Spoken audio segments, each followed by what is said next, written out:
नमस्कार दोस्तों, आज हम विष्णु भगवान की कथा लेकर आए हैं।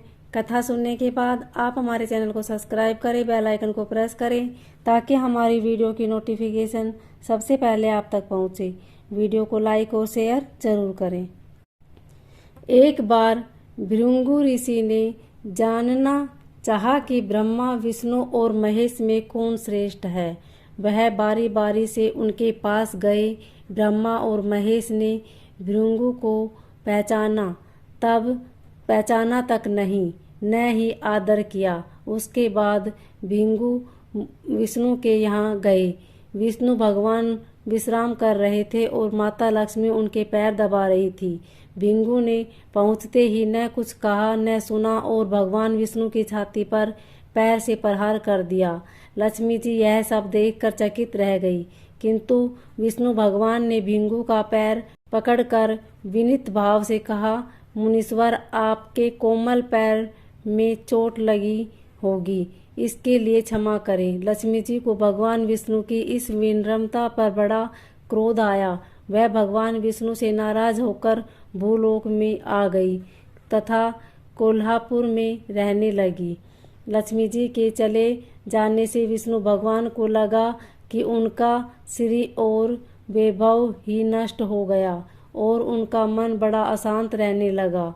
लक्ष्मी जी को ढूंढने के लिए वह श्रीनिवास के नाम से भूलोक आए। घूमते घूमते वैकुंठचल पर्वत क्षेत्र में बकुला माई के आश्रम में पहुँचे। बकुला माई ने उनकी बड़ी आवाभगत की और उन्हें आश्रम में ही रहने को कहा। एक दिन जंगल में एक मत वाला हाथी आ गया।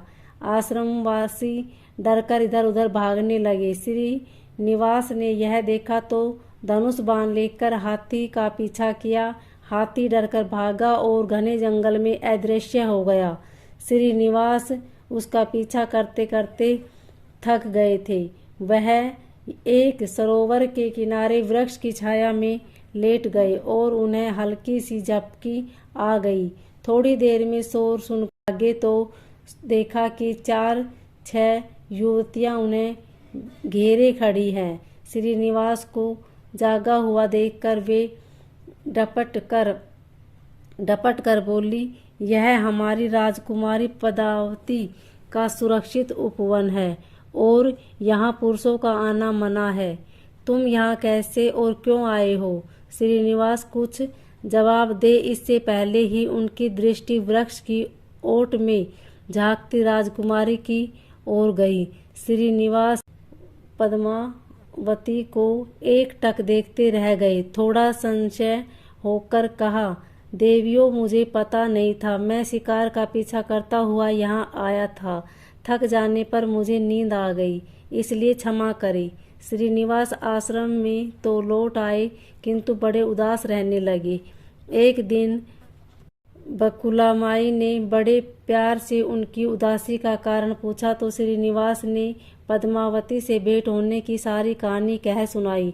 फिर कहा, उसके बिना मैं नहीं रह सकता। बकुला माई बोली, ऐसा सपना मत देखो।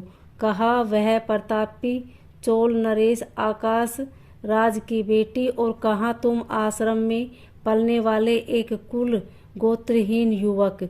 श्रीनिवास बोले, माँ, एक उपाय है, तुम मेरा साथ दो तो सब संभव है। बकुला माई ने श्रीनिवास का सच्चा प्यार देखकर हाँ कर दी। श्रीनिवास ज्योतिष जानने वाली औरत का वेश बनाकर राजा आकाश की राजधानी नारायणपुर पहुँचे। उनकी चर्चा सुन पद्मावती ने भी उस औरत को महल बुलाकर अपना हाथ दिखाया। राजकुमारी के हस्तरेखा देखकर वह बोली, राजकुमारी, कुछ पहले तुम्हारी भेंट तुम्हारे सुरक्षित उद्यान में किसी युवक से हुई थी। तुम दोनों की दृष्टि मिली थी। उसी युवक से तुम्हारी शादी का योग बनता है। पद्मावती की माँ धरणा देवी ने पूछा, यह कैसे हो सकता है? ज्योतिषी औरत बोली, ऐसा ही योग है। ग्रह कहते हैं कोई औरत अपने बेटे के लिए आपकी बेटी मांगने स्वयं आएगी। 2 दिन बाद सचमुच ही बकुला माई एक तपस्विनी के भेष में राजमहल आई। उसने अपने युवा बेटे के साथ पद्मावती के विवाह की चर्चा की। राजा आकाश में बकुलामाई को पहचान लिया। वह युवक है कौन? बकुलामाई बोली, उसका नाम श्रीनिवास है। वह चंद्रवंश में पैदा हुआ है, मेरे आश्रम में रह रहा है, मुझे माँ की तरह मानता है। राजा आकाश ने कुछ सोचकर उत्तर देने के लिए कहा। बकुलामाई के चले जाने पर आकाश ने राजपुरोहित को बुलाकर सारी बात बताई। राजपुरोहित ने गणना की, फिर सहमति देते हुए कहा, महाराज, श्रीनिवास में विष्णु जैसा देवगुण है, लक्ष्मी जैसी आपकी बेटी के लिए यह बड़ा सुयोग्य है। राजा आकाश ने तुरंत बकुलामाई के यहाँ अपनी स्वीकृति के साथ विवाह की लगन पत्रिका भेज दी। बकुलामाई ने सुना तो वह चिंतित हो उठी। श्रीनिवास से बोली, बेटा, अब तक तो विवाह की ही चिंता थी, अब पैसे न होने की चिंता है। मैं वराह स्वामी के पास जाती हूँ, उनसे पूछती हूँ कि क्या किया जाए। बकुलामाई श्रीनिवास को लेकर वराह स्वामी के पास गई और श्रीनिवास के विवाह के लिए धन की समस्या बताई तो वराह स्वामी ने 8 दिग्पालों इंद्र, कुबेर, ब्रह्मा, शंकर आदि देवताओं को अपने आश्रम में बुलाया और फिर श्रीनिवास को बुलाकर कहा, तुम स्वयं इन्हें अपनी समस्या बताओ। श्रीनिवास ने देवताओं से कहा, मैं चोल नरेश राजा आकाश की बेटी पद्मावती से विवाह करना चाहता हूँ। मेरी हैसियत राजा के अनुरूप नहीं है, मेरे पास धन नहीं है, मैं क्या करूँ? इंद्र ने कुबेर से कहा, कुबेर, इस काम के लिए तुम श्रीनिवास को ऋण दे दो। कुबेर ने कहा, ऋण तो दे दूंगा, पर उसे वह वापस कब और कैसे करेंगे, उसका निर्णय होना चाहिए। श्रीनिवास बोले, इसकी चिंता मत कीजिए, कलयुग के अंत तक मैं सब ऋण चुका दूंगा। कुबेर ने स्वीकार कर लिया। सब देवताओं की साक्षी में श्रीनिवास की ऋण पत्र लिख दिया। उस धन से श्रीनिवास और पद्मावती का विवाह बड़ी धूमधाम से हुआ। तभी नारद ने कोल्हापुर जाकर लक्ष्मी को बताया, विष्णु ने श्रीनिवास के रूप में पद्मावती से विवाह कर लिया, वेंकटाचलम पर्वत पर रह रहे हैं। यह सुनकर लक्ष्मी जी को बड़ा दुख हुआ। वह सीधे वेंकटाचलम पहुंची, विष्णु जी की सेवा एवं लगी पद्मावती को भला बुरा कहने लगी। श्रीनिवास विष्णु रूप मेरे पति हैं, तूने उनके साथ विवाह क्यों किया? दोनों ने वाक युद्ध होने लगा तो श्रीनिवास को बड़ा दुख हुआ। वे पीछे हटे और पत्थर की मूर्ति के रूप में बदल गए।